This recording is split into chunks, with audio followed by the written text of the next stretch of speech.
Hi, Nils. Hi, Eva. Come in and sit down. You wanted to talk about your research paper, is that right? Yes, we've drawn up an outline for the introduction and done some preliminary interviews. And how did that go? We've come across some interesting findings. Okay, well, let's go through what you've done so far. What's the subject? Right, so we're doing our paper on international student mobility. We're looking at the overall picture. You know, where overseas students are going in the world to study and why. And we think that picture's changing. Sounds interesting. The first thing we've looked at is numbers. And as part of that, how many students there are in total who are studying outside their own country. That seems easy. It looks like it's around 3 million. Yeah, but the problem is that the definition of the term international student varies across countries. Yeah, and because of that, the figure could be much higher. I see. Our next question was, well, we wanted to know what the breakdown of numbers is around the world. You know, how many students go where. But we're not sure how accurate those figures are either.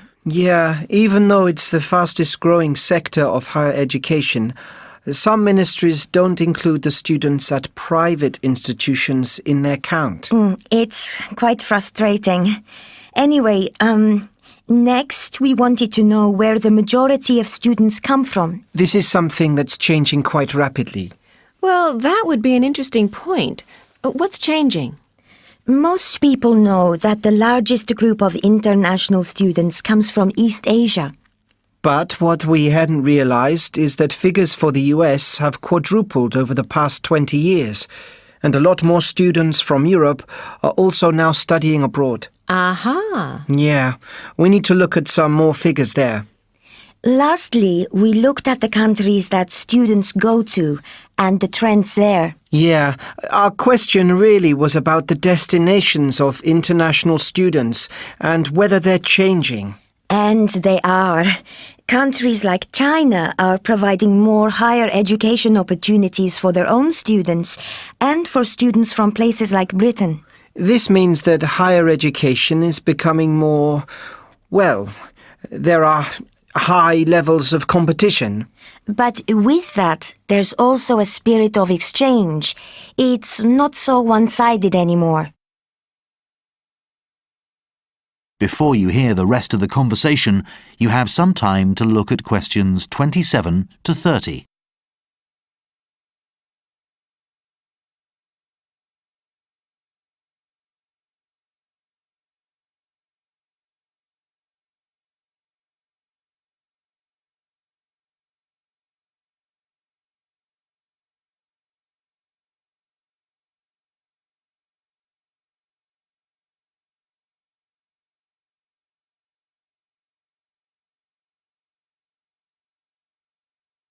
Now listen and answer questions 27 to 30.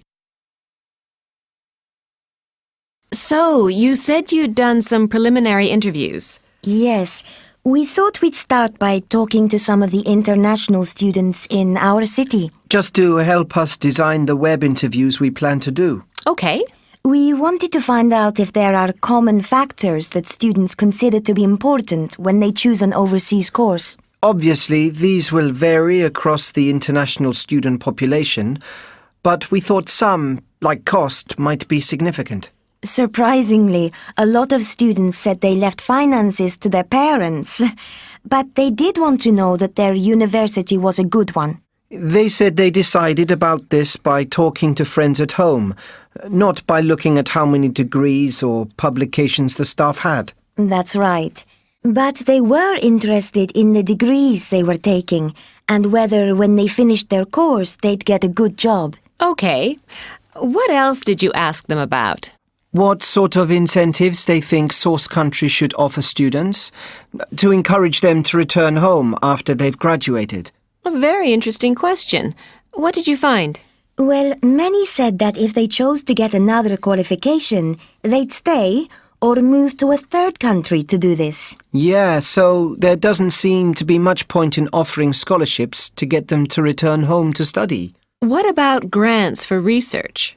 Post-graduation. That was much more popular, especially if the system let them compete individually for these.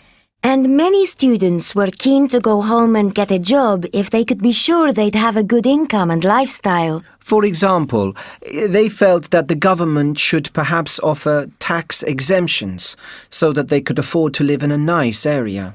Some countries have created special work zones for incoming graduates, particularly in the science field. Yeah, and some of these include apartment blocks as well. But as many of the students we talked to were art students, this didn't seem to appeal to them. Okay, well, I think that's a pretty good start.